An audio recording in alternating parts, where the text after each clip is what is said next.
Hello guys, welcome to chemistry Mantra. तो आज अपन देखने वाले इंडक्टिव इफेक्ट। इंडक्टिव इफेक्ट दो टाइप का होता है बेसिकली, प्लस आई इफेक्ट और माइनस आई इफेक्ट। हम आज स्टडी करेंगे इसके बारे में, प्लस आई इफेक्ट के बारे में, कि प्लस आई इफेक्ट क्या कराता है। ओके, देखो इंटरमीडिएट आप सभी को पता होगा। इंटरमीडिएट मतलब carbocation, carbon and generally free radical. तो ये जो इफेक्ट होते हैं ना, ये जो सारे के सारे जो जीओसी के इफेक्ट है, ये इंटरमीडिएट के स्टेबिलिटी बताते हैं अपने को। तो इंडक्टिव इफेक्ट के अंदर का ये जो प्लस आई इफेक्ट है, ये अपने को बताएगा इलेक्ट्रॉन डेफिशिएंट कार्बन की स्टेबिलिटी। अब इलेक्ट्रॉन डेफिशिएंट कार्बन कौन सा होता है? कार्बोकैटायन और कार्बन फ्री रेडिकल। क्यों होता है ये पहले समझते हैं। कि समझो यहाँ पे एक कार्बोकैटायन स्पेसिस है जिसको मैं मिथिल ग्रुप अटैच करता हूं, राइट।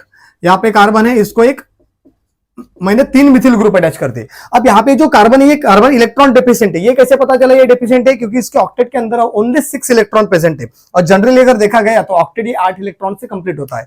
तो ये कार्बन के अंदर कितने इलेक्ट्रॉन है? ओनली 6। कैसे? इस कार्बन ने कितने बॉन्ड बनाए हैं? 3 सिग्मा बॉन्ड बनाए हैं। और दुनिया के अंदर का कोई सा भी अगर बॉन्ड बनना है तो वो बिटवीन 2 पर्सन बनता है। ऐसे भी बॉन्ड के अंदर अगर कोई बॉन्ड बनना है, सिग्मा बॉन्ड बनने वाला है, तो उसके अंदर अपने को एटलीस्ट 2 इलेक्ट्रॉन की नीड होती है। तो एक बॉन्ड जो है वो 2 इलेक्ट्रॉन कंटेन करता है, बराबर है। तो यहाँ पे सिग्मा बॉन्ड है। अब 3 सिग्मा बॉन्ड होने की वजह से यहाँ पे कितने इलेक्ट्रॉन हो गए? 6 इलेक्ट्रॉन हो गए। इसकी वजह से ये क्या बन गया? 6 इलेक्ट्रॉन स्पेसिस बन गया।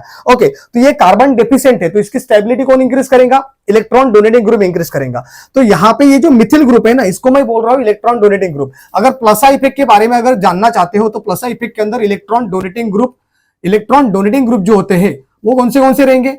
वो रहेगा अल्किल ग्रुप, राइट। और उसके साथ रह सकता है नेगेटिव चार्ज कंटेनिंग ग्रुप। उसके साथ कौन रहेगा? Negative charge containing group. Okay, अब यहां पे ये मैंने अल्किल ग्रुप लिखा है जिसका नाम है मिथिल। अब ये मिथिल इलेक्ट्रॉन डोनेटिंग ग्रुप है क्यों, ये पहले जान लेते हैं। कि यहां पे देखो, इस कार्बन को कौन अटैच है? हाइड्रोजन है। तो कार्बन और हाइड्रोजन के बीच में मोर इलेक्ट्रोनेगेटिव एटम कौन है? कार्बन है। तो ये कार्बन क्या करेगा? इस हाइड्रोजन के इलेक्ट्रॉन खींचेगा। इसकी वजह से कार्बन क्या हो रहा है? थोड़ा सा रिच बन रहा है, इलेक्ट्रॉन रिच बन रहा है। तो ये अगर इलेक्ट्रॉन रिच बन रहा है और इसको अगर नीड है, इस कार्बन को क्या है? इलेक्ट्रॉन की नीड है, क्योंकि वो डेफिशिएंट है, उसका ऑक्टेट इनकम्प्लीट है। तो ये कार्बन क्या करेगा? अपने इलेक्ट्रॉन इस कार्बन को दे देगा। तो सेम एज इट इज ये मिथिल ग्रुप भी क्या करते हैं? इलेक्ट्रॉन डोनेट करते हैं इस कार्बोकैटायन को, राइट। इसकी वजह से इस कार्बोकैटायन की स्टेबिलिटी क्या हो रही है? वहां पे इंक्रीज हो रही है due two plus I effect. मतलब यहाँ पे कितने प्लस आई बैठ रहे हैं? यहाँ पे एक प्लस आई, ये भी एक प्लस आई ग्रुप है, और यहाँ पे बेटा ये भी एक प्लस आई ग्रुप है। ओके, अब यहाँ पे जान लो, ये तो आपको समझ में आया होगा कि भैया number of plus I group increases, stability of carbocation increases. और उसके बेस पे एक पीवाईक्यू बताता हूं तुमको, जो कि आया था जेईई मेंस के अंदर। एकदम सिंपल सी बात है, इधर ध्यान दो। मैं 4 कंपाउंड यहाँ पे आपके सामने लिख रहा हूं। ध्यान दो बेटा, इधर 4 कंपाउंड मैं आपके सामने लिख रहा हूं। ये है यहाँ पे मिथिल, 3 मिथिल ग्रुप मैंने अटैच कर दिया कार्बोकैटायन। और यहाँ पे अगर मैं देखूं, यहाँ पे सिर्फ 2 मिथिल ग्रुप ले रहा हूं जिसके ऊपर कार्बोकैटायन प्रेजेंट है। यहाँ पे ओनली 1 मिथिल ग्रुप लिया। ओके, ये कार्बोकैटायन है, और उसके बाजू में मैंने मिथिल ग्रुप को पूरे के पूरे गायब कर दिए और तीनों के तीनों हाइड्रोजन बिठा दिए। और आपको समझ में आया होगा कि यहाँ पे मिथिल ग्रुप कितने हैं? 3 है। मतलब एक्चुअल में यहाँ पे कितने प्लस आई ग्रुप है? 3 प्लस आई ग्रुप है, राइट। यहाँ पे कितने हैं? 3 प्लस आई। यहाँ पे कितने हैं? 3 प्लस आई ग्रुप है। और यहाँ पे भी समझो, यहाँ पे 2 प्लस आई ग्रुप है, और यहाँ पे कितने हैं? 1 प्लस आई ग्रुप प्रेजेंट है। यहाँ पे है क्या? 0। नो। तो मैंने क्या बोला था? Number of plus I group increases, stability of carbocation increases. क्यों ऐसा? क्योंकि आप सिंपली सोचो, 4 रूम पार्टनर है ना, उसमें का एक जो रूम पार्टनर है वो भिखारी है, समझ लो भाई साहब, हमारे जैसा, ठीक है।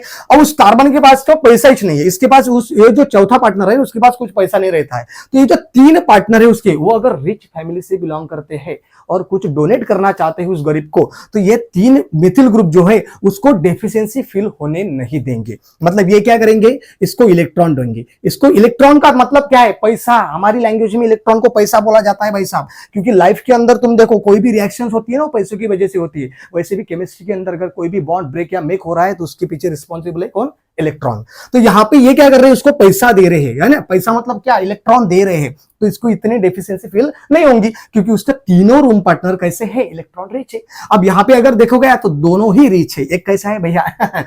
कुछ नहीं है उसके पास। तो यहाँ पे 2 ग्रुप ओनली दे रहे हैं, ओके। और यहाँ पे ओनली एक ही ग्रुप इसको दे रहा है। इसकी वजह से मोर स्टेबल कौन बन रहा है, ये वाला बंदा मोर स्टेबल बन रहा है, क्योंकि उसको टेंशन नहीं है भैया, उसके पीछे 3 भाई उसके खड़े हैं, उसको इलेक्ट्रॉन दे रहे हैं, मतलब पैसा डोनेट कर रहे हैं। इसलिए अगर देखा गया तो यहाँ पे मोर स्टेबल कार्बोकेटाइन कौन बनेगा, ये बनेगा, उसके बाद ये वाला, और उसके कम ये वाला, और सबसे कम कौन बनेगा, ये, जिसको देने वाले कुछ भी नहीं है। ओके, सेम अकेला बंदा खड़ा है वहां पे। अब यहाँ पे अगर तुम ध्यान देते हो, ध्यान से इधर देखो, इसकी डिग्री भी फाइंड करना पड़ता है अपने को, ठीक है। अब यहाँ पे अगर इस कार्बोकेटाइन को देखते हो ना, इसको अगर ऑब्जर्व करते हो तो ये 3 डिग्री कार्बोकेटाइन है, टर्शियरी कार्बोकेटाइन है। क्यों, जिस कार्बन के ऊपर पॉजिटिव चार्ज है उस कार्बन को कितने कार्बन लगे हैं, 3 कार्बन लगे, 1 2 3, इसलिए अपन उसको क्या बोल रहे हैं, 3 डिग्री कार्बोकेटाइन। इस कार्बन को कितने कार्बन लगे, 2, ये कौन सा हो गया बेटा, सेकेंडरी, ये हो गया प्राइमरी, और ये हो गया मिथिल। इसको अपन प्राइमरी भी बोल सकते हैं, प्राइमरी के कैटेगरी में वो आ सकता है, राइट। अब अगर अपन स्टेबिलिटी की बात करते हो तो इसके अंदर, कार्बोकेटाइन के अंदर, इलेक्ट्रॉन डेफिशिएंट कंपाउंड के अंदर, tertiary is more stable over secondary and secondary is more stable over primary. Okay, तो यहां पे अगर तुम स्टेबिलिटी की बात कर रहे हो तो यहाँ पे टर्शियरी जो है वो मोर स्टेबल कंपाउंड होता है due two plus I effect. मतलब यहाँ पे अगर तुम्हें की पॉइंट बताओ, जैसे मंत्रा बताता हो इस इंडक्टिव इफेक्ट का, प्लस आई इफेक्ट का एक मंत्रा सीख लो तुम, क्या है तो कि प्लस आई इफेक्ट, ध्यान से देखो भाई साहब, plus I effect is directly proportional to stability of carbocation. बात जा रही है दिमाग के अंदर, बात जा रही है दिमाग के अंदर। क्या हो रहा है, प्लस आई इफेक्ट इंक्रीज हो रहे हैं तो स्टेबिलिटी ऑफ कार्बोकेटाइन भी क्या हो जाएगा बेटा, इंक्रीज हो जाएगा। इसके बेस पे अपन ने इसको सॉल्व कर लिया, ठीक है। तो ये प्लस आई इफेक्ट मैंने क्या बोला था, इलेक्ट्रॉन डोनेटिंग ग्रुप है, और ये अल्किल ग्रुप शो करता है। क्यों शो करता है, क्योंकि ये इलेक्ट्रॉन डोनेटिंग ग्रुप होते हैं, बराबर है। मतलब ये मिथिल ग्रुप में, अल्किल के अंदर कौन कौन आ सकता है, Mithil, ethyl, propyl, butyl, pentyl वगैरह वगैरह, है ना, वो सारे के सारे उसके अंदर आते हैं। तो जितने वहां पे इलेक्ट्रॉन देने वाले, उतना भाई साहब क्या बन जाएगा, स्टेबल बन जाएगा, क्योंकि उसको नीड क्या की है, इलेक्ट्रॉन की नीड है, पैसों की नीड है। तो 3 रूम पार्टनर उसके कैसे, रिच फैमिली से बिलोंग कर रहे हैं और कंजूस नहीं है भाई साहब।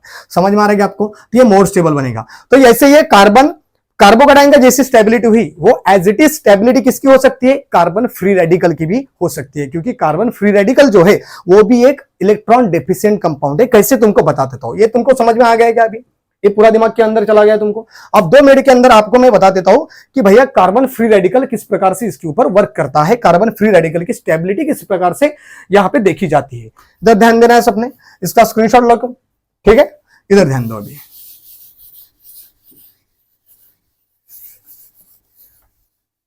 अभी भाई साहब अपन देखेंगे किसके बारे में, कार्बन फ्री रेडिकल के बारे में। अब इधर ध्यान दो सब जन बेटा, यहाँ पे देखो, ये जो कार्बन है इसके ऊपर मैंने एक डॉट दिया है, इस डॉट रिप्रेजेंट कर रहा है ऑड इलेक्ट्रॉन, अनपेड इलेक्ट्रॉन, और जिसका नाम है फ्री रेडिकल, जो कि वेरी वेरी हाईली अनस्टेबल होता है। ओके, अब ये एक सिंगल इलेक्ट्रॉन, मतलब क्या, एक ऑड इलेक्ट्रॉन है, फ्री रेडिकल है। आप अगर इस कार्बन के अभी ऑक्टेट के इलेक्ट्रॉन चेक करोगे तो इस कार्बन के ऑक्टेट में अभी कितने इलेक्ट्रॉन है, ओनली 7 इलेक्ट्रॉन है। देखो ये 3 बॉन्ड के कितने हो गए, 6। ओके, 3 बॉन्ड के कितने हो गए, 6 हो गए। ओके, और ये एक रेडिकल जो यहाँ पे एंटर हुआ है, उसकी वजह से 6 से क्या बन गया है, वो 7 इलेक्ट्रॉन बन गया है। तो भी इसके ऑक्टेट कंप्लीट है क्या, नो। ऑक्टेट के लिए कितनी नीड है, 8 इलेक्ट्रॉन की नीड है। तो ये भी किस कैटेगरी में आ रहा, इलेक्ट्रॉन डेफिशिएंट, वही अपना चौथा पार्टनर। समझ में आ रहा है आपको, तो इसको भी अपने को क्या है, इलेक्ट्रॉन देने की नीड है। तो इसको जितने इलेक्ट्रॉन देने वाले बंदे जुड़े रहेंगे, उतना भी ये कार्बन फ्री रेडिकल क्या बनेगा, मोर स्टेबल बनेगा। मतलब यहाँ पे भी अगर आप स्टेबिलिटी देखते हैं, यहाँ पे भी बच्चा यहाँ पे भी अगर आप स्टेबिलिटी देख रहे हो तो सेम एज इट इज, कोई भी इधर उधर नहीं करने का, सेम एज इट इज। जैसे अपन ने कार्बोकेटाइन की स्टेबिलिटी देखी थी, वैसे ही भाई साहब वैसे ही यहाँ पे अपने को क्या मिलेंगी, वैसे ही अपने को काय की स्टेबिलिटी मिलेंगी, इस कार्बन फ्री रेडिकल की मिलेंगी। इधर ध्यान दो एक बार, इधर ध्यान दो, देखो ये कार्बन फ्री रेडिकल मैंने लिखा, इसको मैं थोड़ा सा कंपाउंड नाम देता हूं, इसको मैं नाम देता हूं, यहाँ पे ए बोलूंगा, इसको बी बोलूंगा, इसको सी बोलूंगा और इसको डी बोलूंगा। और यहाँ पे अगर तुम स्टेबिलिटी की बात करते हो, तो आपको अभी बताया मैंने, जितने इलेक्ट्रॉन देने वाले बंदे उसको जुड़ेंगे, उतना वो क्या बनेगा, मोर स्टेबल। समझ में आ रहा है क्या आपको, उतना वो क्या बनेगा, मोर स्टेबल। तो यहाँ पे कितने प्लस आए, 3, यहाँ पे कितने हैं, 3।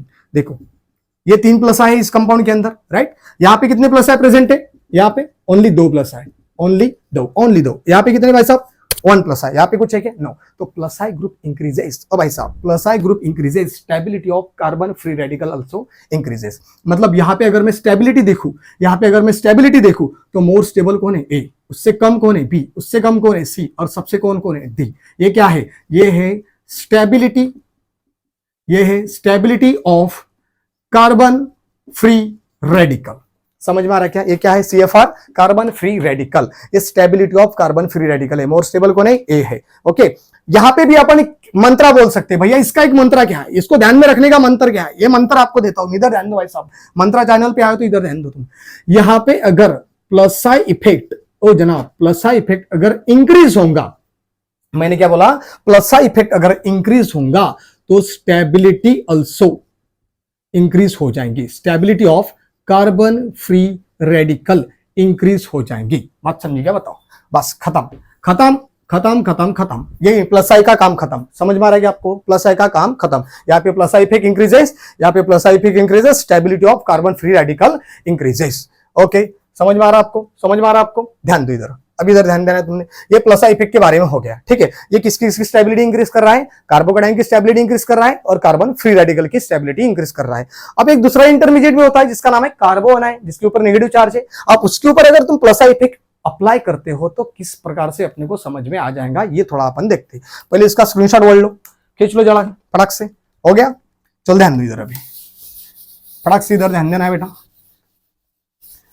बोली बेटा, मस्ती नहीं बोली बेटा। देखो इधर, इधर ध्यान दो। अभी देखो भाई साहब, देख लो जरा, देख लो। अब अपन देखेंगे भैया जो कार्बोनाइन होता है तो उसकी स्टेबिलिटी किस प्रकार से इंक्रीज होती है। देखो भाई साहब, यहां पे कौन है? CH3 है। यहां पे कौन है? CH3। यहां पे CH3 और इसके ऊपर कौन है? नेगेटिव चार्ज है। ओके, अब समझो मेरी बात को, समझो मेरी बात को, समझो तुम। इस कार्बन के ऑक्टेट में कितने इलेक्ट्रॉन है अभी ये चेक करना पड़ेगा।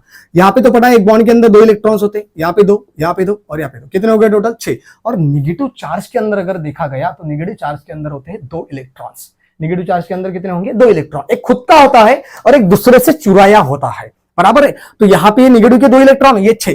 कितने हो गए टोटल? 8 इलेक्ट्रॉन। आप समझ सकते हो कि इसका ऑक्टेट अभी कंप्लीट है। इसका ऑक्टेट कभी कैसा है? अभी कंप्लीट है। तो अगर इस कार्बन का ऑक्टेट कंप्लीट है, ये कार्बन अगर इलेक्ट्रॉन रिच है, तो मुझे बताओ उसको इलेक्ट्रॉन डेंसिटी देने वाले कंपाउंड जो प्रेजेंट रहेंगे वो उसकी अनस्टेबिलिटी, मतलब उसका अनस्टेबिलिटी क्रिएट करेंगे ना। वहां पे इसकी स्टेबिलिटी क्या करेंगे? वो डिक्रीज करेंगे। वो कंपाउंड अनस्टेबल बनता जाएगा। क्यों क्यों बोला मैं ऐसा? क्योंकि ये कार्बन क्या कर रहे हैं? ये मिथिल ग्रुप क्या कर रहा है? उसको इलेक्ट्रॉन दे रहा है। क्योंकि मिथिल ग्रुप का नेचर ही है इलेक्ट्रॉन डोनेटिंग ग्रुप। वो चेंज थोड़ी हो सकता है। जो नेचर होता है वही रहता है भाई मरते दम तक। इधर ध्यान दो। तो यहाँ पे जो मिथिल ग्रुप है ये क्या कर रहा है? इलेक्ट्रॉन डोनेट कर रहा है, मतलब प्लस आई इफेक्ट जैसा काम कर रहा है, राइट। ये भी प्लस आई इफेक्ट जैसा काम कर रहा है। अब इसकी वजह से कार्बन ऑलरेडी रिच है, ऑलरेडी बहुत पैसा है उसके पास। अगर उसको इधर से इलेक्ट्रॉन मिल रहे, इधर से इलेक्ट्रॉन मिल रहे, तो उसके ऑक्टेट में गड़बड़ हो जाएंगे ना भाई साहब, इलेक्ट्रॉन डेंसिटी इंक्रीज हो जाएंगी। उसकी वजह से वो अनस्टेबल बनता जा रहा है। तो मतलब यहां पे आपको क्या समझ में आ रहा है? जितने प्लस आई ग्रुप उसको कम अटैच रहेंगे उतना वो कार्बोनाइन मोर स्टेबल बनेगा। बात समझो। अब जो पहले एग्जांपल अपन ने लिए थे सेम एज इट इज वही एग्जांपल मैं आपके सामने रखता हूं। सेम इसलिए रख रहा हूं, एग्जांपल बहुत है देने के लिए, सेम इसलिए लिख रहा हूं कि आपकी लिंक बराबर लग जाए। बात सुनो मेरी, आपकी लिंक बराबर, लिंक आई की इधर की लिंक भाई साहब, देखो इधर देख लो। ओ जनाब इधर देख लो, CH3 नेगेटिव, यहां पे मिथिल दिया ओनली, इसके ऊपर नेगेटिव दिया। अब ऑब्जर्व करो यहां पे कितने प्लस आई ग्रुप है? यहाँ पे 3 प्लस आई ग्रुप है। कितने हैं भाई साहब? 3 प्लस आई है। यहाँ पे 3 प्लस आई है। देख लो भाई साहब, यहाँ पे कितने हैं? 2। यहाँ पे कितने हैं? 2। और यहाँ पे कितना है? 1 प्लस आई है। ठीक है, यहाँ पे 0 है। अब इस कार्बोनाइन की स्टेबिलिटी इंक्रीज कौन करेगा? इस चारों में मोर स्टेबल कौन बनेगा? कार्बोनाइन, जिसको कम प्लस आई ग्रुप अटैच रहेंगे। अब आपको समझ में आया होगा, आपको समझ में आया होगा बेटा, ओ बेटा, आपको समझ में आया होगा कि इन चारों में मोर स्टेबल कौन है? ये वाला बंदा है। क्यों? क्योंकि उसको इलेक्ट्रॉन डोनेट करने वाले प्रेजेंट ही नहीं है। और आपने को वही तो चाहिए, जितने इलेक्ट्रॉन देने वाले कम उतना वो कार्बोनाइन की स्टेबिलिटी क्या कर रहा है? इंक्रीज कर रहा है। तो यहाँ पे अगर आप देखते हैं तो मोर स्टेबल कौन बनेगा? ये वाला। उससे कम स्टेबल कौन है? ये वाला। उससे कम स्टेबल कौन है? ये वाला। और सबसे कौन है? ये टर्शियरी वाला। मतलब यहाँ पे अपन देखते हैं तो ये है 3 डिग्री कार्बोनाइन। ओ भाई साहब, ये कौन है? 3 डिग्री कार्बोनाइन। ये कौन है? 2 डिग्री। और ये कौन है? 1 डिग्री। मतलब यहाँ पे अगर तुम स्टेबिलिटी देख रहे हैं, कार्बोनाइन की स्टेबिलिटी अगर देखते हो तो ध्यान से इधर ध्यान देना है। ध्यान से कैसे दोगे? इधर ध्यान दोगे। Primary is more stable over secondary और secondary is more stable over tertiary. ये किसकी बात चल रही है भाई साहब? ये चल रही है स्टेबिलिटी ऑफ कार्बोनाइन। क्या रहे दिमाग के अंदर, ये क्या चल रहा है, स्टेबिलिटी ऑफ कार्बन आयन। ये मंत्रा ध्यान में रखना है भाई साहब, ये मंत्रा भूलना नहीं है, ये जिसके ध्यान में रह गया बस बात बन गई अपनी, ठीक है। तो यहाँ पे देखो ये है स्टेबिलिटी ऑफ कार्बन आयन, ये था किसके लिए, कार्बन आयन के लिए। किसके लिए था बेटा, ये कार्बन आयन के लिए। तो इस प्रकार से ये जो प्लस आई इफेक्ट होता है, ये बेसिकली देखो ध्यान में रखो, शॉर्ट में बता रहा हूं, ये प्लस आई इफेक्ट का काम क्या होता है, इधर ध्यान देना है सबने। प्लस आई इफेक्ट का काम क्या होता है, प्लस आई इफेक्ट का काम क्या होता है, प्लस आई इफेक्ट, इधर ध्यान दो सब जन, इधर ध्यान दो सब जन। Plus I effect is directly proportional to stability of carbocation. देखो समरी दे रहा हूं, ओके। ये पहला दूसरा भैया, दूसरा की पॉइंट, प्लस आई इफेक्ट, इधर ध्यान देना है सबने। Plus I effect is directly proportional to stability of carbon free radical. मैंने बोला था ना कार्बोकटायन और कार्बन फ्री रेडिकल दोनों के दोनों भिखारी है, देखो इधर। तो ये भी क्या हो रहा है, stability of carbon free radical की प्लस आई इफेक्ट क्या कर रहा है, इलेक्ट्रॉन डेंसिटी इंक्रीज कर रहा है, तो उसकी स्टेबिलिटी भी इंक्रीज हो रही है। तीसरा भाई साहब, तीसरा मंत्र क्या है अपना, कि plus I effect is inversely proportional to carbon ion, stability of carbon ion. ओ भाई साहब ध्यान से देखो इधर, क्या बात कर रहा मैं, स्टेबिलिटी ऑफ कार्बन आयन। ये अलग है, ये भाई साहब अलग है, अलग को थोड़ा नोटिस किया जाता है, इधर देख लो, ओके। तो यहाँ पे समझ में आया आपको, ये बात ध्यान से दिखना है। यहाँ पे ये डायरेक्टली प्रोपोर्शनल है, ये दोनों डायरेक्टली प्रोपोर्शनल है, और ये इनवर्सली प्रोपोर्शनल की साइन डिनोट कर रहा है। बात जा रही है दिमाग के अंदर। तो इस प्रकार से ये प्लस आई इफेक्ट अपने को जो इंटरमीडिएट होते हैं, कौन से carbocation, carbon and carbon free radical, इनकी स्टेबिलिटी बताते हैं। और बच्चा ये अगर तुम्हारे ध्यान में जाता है, देखो ये बेसिक कॉन्सेप्ट है, ये अगर तुम्हें समझते, डायरेक्टली इसके ऊपर क्वेश्चन कभी नहीं पूछा जाता, लेकिन इसको पकड़ के अपन दूसरे क्वेश्चन सॉल्व कर सकते हैं। क्योंकि आपको पता है ऑर्गेनिक के अंदर हमेशा अपन दो एखादी रिएक्शन सॉल्व करते हो, रिएक्शन के अंदर जब प्रोडक्ट मिलते हैं तो दो टाइप के प्रोडक्ट मिलते हैं, एक होता है मेजर, एक होता है माइनर। और मेजर माइनर के अंदर जो अपने को आइडेंटिफाई करना होता है, उसके लिए ये जीओसी के इफेक्ट काम में आते हैं, ठीक है। तो ये इंडक्टिव इफेक्ट का प्लस आई इफेक्ट था। अब अगले लेक्चर में अपन माइनस आई इफेक्ट के बारे में देखेंगे। इतना सबको अगर समझ में आया होगा तो बढ़िया से लाइक ठोक दो और सब्सक्राइब कर दो अपने चैनल को। Thank you.